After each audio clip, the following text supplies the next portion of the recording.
Hello everyone, I would like to welcome you to this lecture on territorial jurisdiction, jurisdiction based on nationality and protective principle as a part of the Swayam course on international law. Territorial jurisdiction under international law refers to the authority of a state or country to regulate or exercise control over people, property and activities within its defined territory. This principle is fundamental to the structure of international law and is closely tied to the sovereignty of states. The concept of territorial jurisdiction is primarily linked to the principle of a state's sovereignty over its territory, meaning it has supreme authority and a right to govern all matters within its borders. No other state can interfere in a sovereign state's internal affairs unless specifically allowed by international law, like through treaties, international agreements or sometimes resolutions by international organizations. A state's jurisdiction extends to its land, including the surface and subsoil, as well as to any natural resources like oil and minerals. States have territorial waters extending up to 12 nautical miles from their coastlines, where they have control over navigation, resource exploitation and environmental regulation. A state also has exclusive rights to explore and use marine resources in an area extending 200 nautical miles from its coast. Finally, a state also has jurisdiction over the airspace above its territory, including the regulation of air traffic and the use of air resources. Under the principle of territorial jurisdiction, states have the right to prosecute crimes committed within their borders, including both domestic crimes and certain offences that are international in nature, such as piracy or terrorism. States also have the right to regulate commercial activities, contracts and civil matters within their borders, even when foreign nationals are involved. In contrast to territorial jurisdiction, in certain cases a state may exercise jurisdiction outside its own territory. The power to exercise this right comes from certain principles in international law, which are the nationality principle, the protective principle, the universality principle and the passive personality principle. The universality principle will be discussed in another class, and herein we cover it only briefly while focusing more on other principles. We start off with jurisdiction based on the nationality principle. The nationality principle refers to a state's right to exercise legal authority over its nationals or citizens regardless of where they are located in the world. This principle allows a state to apply its laws to its citizens even when they are outside the state's territorial boundaries. Under this principle, a state can assert jurisdiction over crimes or legal matters involving its nationals, even if they occur outside the state's territory. For example, if a citizen of country A commits a crime while travelling or living in country B, country A may still prosecute the citizen under its own laws. The nationality principle enables states to prosecute their nationals for criminal acts committed abroad. For example, if a national of a state commits a serious crime such as fraud, bribery or drug trafficking in a foreign country, their home country may seek to bring them to trial under its own laws depending on the crime and legal arrangements in place. The nationality principle can also apply to civil and family law issues. For example, if a citizen of country A is involved in a divorce or inheritance dispute while living in another country, the courts in country A might still claim jurisdiction based on the nationality of the individual involved. A key element of this principle is that it is based on the legal status of being a national or citizen of a particular state. A state's jurisdiction is not limited by the location of its nationals, but extends globally as long as the individual in question retains citizenship or nationality. As an exceptional situation, in cases of dual nationality, a person may be subject to the laws of two states. Each state may claim jurisdiction based on the nationality of the individual, and the individual could face legal consequences under the laws of both countries. An application of this principle is seen in section 1(5) of the Bharatiya Nyaya Sanhita 2023, under which if a citizen of India, let us say Mr. John Doe, commits a crime in a foreign country, say France, under the nationality principle, India may prosecute Mr. John Doe for the crime under Bharatiya Nyaya Sanhita, even though the crime occurred in France. Similarly, France has the right to prosecute the individual under its own laws, but India can also act based on Mr. John Doe's Indian citizenship. The nationality principle is limited, however, by certain considerations. For example, there may be extradition hurdles. If a national commits a crime abroad, other countries may not be willing to extradite the individual for prosecution, particularly if they are being prosecuted for acts that are legal in the country where the individual resides, but illegal in the home country. Further, in cases where a state claims jurisdiction over its nationals, issues may arise if the acts committed abroad are not in violation of the laws of the state in which they occurred. This could lead to conflicts between different legal systems, which might be addressed through bilateral or multilateral agreements. Finally, jurisdiction based on nationality can be influenced by international treaties or conventions, such as agreements on extradition or mutual legal assistance, which can determine the extent to which a state can claim jurisdiction over its nationals abroad.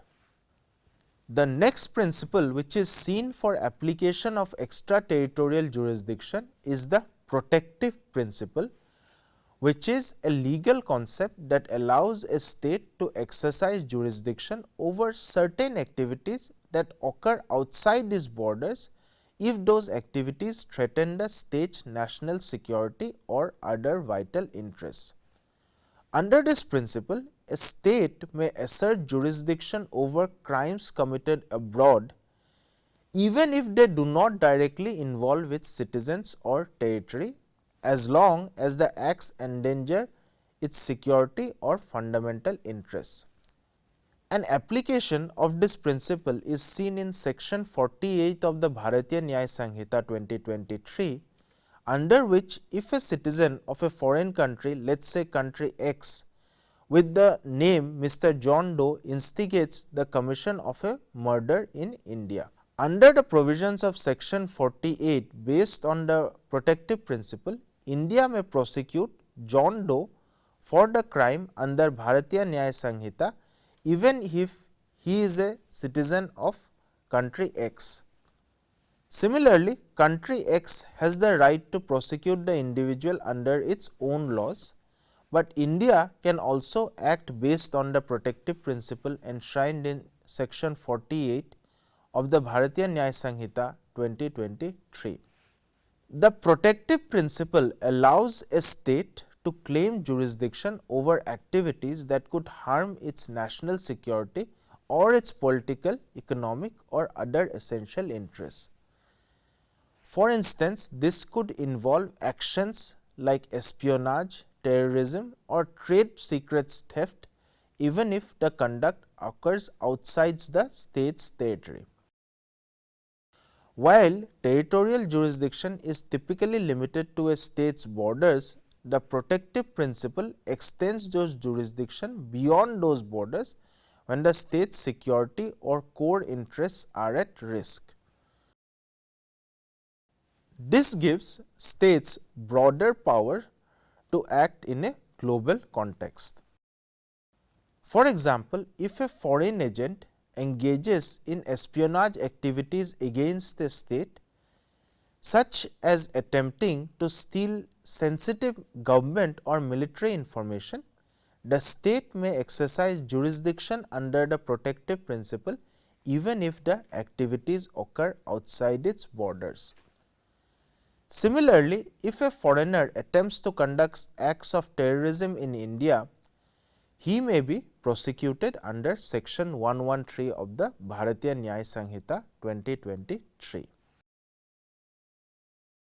A state might also assert jurisdiction over individuals or groups engaged in planning or supporting terrorism, especially if those actions threaten the state's security, such as planning an attack against the state's citizens or infrastructure, even if the planning occurs in another country. The principle can also be used to deal with cyber attacks that threaten a state's critical infrastructure. Example, hacking into government systems, banks or utilities can be grounds for asserting jurisdiction based on the protective principle. This has also been done under section 1(5)(c) of the Bharatiya Nyaya Sanhita 2023. A key factor behind the protective principle is that unlike other principles such as territorial principle, which requires physical presence in the state's territory, the protective principle does not require the accused or the harmful activity to occur within the state's borders.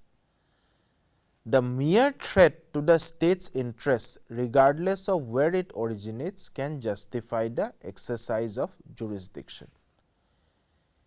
It must be noted here that the use of the protective principle is subject to international law and norms. States must generally justify their exercise of jurisdiction by demonstrating that the activity in question poses a significant threat to their national security or vital interests. Overreaching claims of jurisdiction can be contested by other states and may lead to diplomatic or legal disputes. In some cases, the protective principle could conflict with the sovereignty of other states, especially if the acts are unrelated to the exercising state's interests or if the other state objects to such extraterritorial claims. In a nutshell, the protective principle enables a state to assert jurisdiction over activities occurring outside its borders if those activities threaten its national security or other fundamental interests. This principle reflects a state's ability to protect itself from external threats even when those threats originate abroad. It allows states to act proactively against activities like espionage, terrorism and other security risks, extending their legal reach beyond traditional territorial limits. However, the use of this principle must align with international norms and avoid unnecessary interference with the sovereignty of other states. Now, let us move on to the application of extraterritorial jurisdiction based on the universality principle. The universality principle is a concept in international law that allows a state to exercise jurisdiction over certain offences regardless of where the offence occurred, the nationality of the perpetrator or the nationality of the victim. This principle applies to crimes that are considered so serious and universally harmful that they are subject to prosecution by any state, no matter where they took place. The universality principle applies to crimes that are recognized as being of such significant importance to the international community that they can be prosecuted by any state. These are typically crimes that threaten global peace, security, or humanity. Examples of such crimes are piracy, genocide, war crimes, terrorism, and crimes against humanity. These include acts like slavery, mass murder, extermination, or enslavement, which are so egregious that any country can prosecute the offenders even if the crimes occurred in another country. The universality principle grants all states the right to prosecute certain grave crimes such as genocide, piracy, war crimes, and crimes against humanity regardless of where the crimes took place, the nationality of the perpetrator, or the nationality of the victim. It reflects the idea that some crimes are so universally harmful to the international community that any state has a legitimate interest in holding perpetrators accountable. While it strengthens the enforcement of international law, the principle faces challenges related to sovereignty, political motives, and international cooperation. The principle of universal jurisdiction is covered in detail in another lecture. The final principle in extraterritorial jurisdiction which we will discuss is jurisdiction based on the passive personality principle. The passive personality principle is a legal concept that allows a state to exercise jurisdiction over crimes committed outside its borders if the victim of the crime is a national or citizen of that state. In other words, it grants a country the right to assert jurisdiction over offences that occur in another country based on the nationality of the victim rather than the location of the crime or the nationality of the perpetrator. Unlike other jurisdictional principles such as the territorial principle which is based on the location of the crime or the nationality principle which is based on the nationality of the perpetrator, the passive personality principle allows a state to claim jurisdiction because the victim is a national of the state. This principle focuses on protecting the rights of a state's nationals even when the offence takes place abroad. The passive personality principle is often applied to crimes that involve personal harm to a national of a state. It may be used in cases such as murder or assault. Let us say if a national of state A is murdered or assaulted while abroad, state A may assert jurisdiction over the crime based on the nationality of the victim. It may also be used for kidnapping or human trafficking. For example, if a citizen of state A is kidnapped or trafficked in another country, state A might exercise jurisdiction to prosecute the crime. In modern times, with the use of electronic transactions for transfer of funds, it could also be applicable for fraud. For example, if a national of state A is defrauded by someone abroad, state A could claim jurisdiction over the offence based on the nationality of the victim. Lastly, a major application of this principle is for acts of terrorism. Under this principle, if a foreign national commits a terrorist act that targets nationals of state A, the state may assert jurisdiction over the perpetrator. It is also seen in section 113 of the Bharatiya Nyaya Sanhita 2023, which covers acts of terrorism. The passive personality principle is recognized and used in certain international conventions and treaties. For instance, the United Nations Convention against Transnational Organized Crime allows states to assert jurisdiction over certain crimes based on the nationality of the victim. Some multilateral treaties like those dealing with terrorism or human trafficking incorporate the passive personality principle to allow states to prosecute crimes that affect their nationals, regardless of where the crime occurred. The application of the principle may be limited by sovereignty concerns. States may object to the exercise of extraterritorial jurisdiction based on the passive personality principle, arguing that it interferes with their sovereignty and could lead to conflicting legal claims. The passive personality principle could be misused by states to assert jurisdiction in cases where there is little or no connection to their national interests.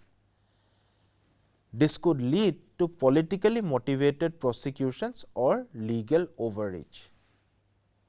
Finally, the principle can sometimes conflict with other jurisdictional principles, such as the territorial principle, which is based on the location of the crime, or the nationality principle, which is based on the nationality of the perpetrator, creating tension between different states' claims. In a nutshell, the passive personality principle allows a state to assert jurisdiction over crimes committed outside its territory if the victim is a national of that state. It serves to protect the interests and safety of a country's citizens even when the crimes occurs abroad.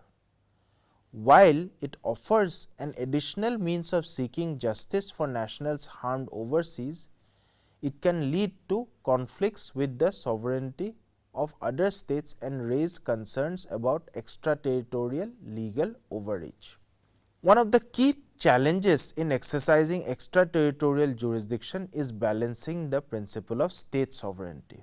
States may resist the application of extraterritorial laws because they do not want foreign states intervening in their domestic matters or asserting jurisdiction over individuals within their territories. Further, when multiple states claim jurisdiction over a particular case, there may be conflict of laws, as different countries may have different legal systems, definitions of crime, and even penalties.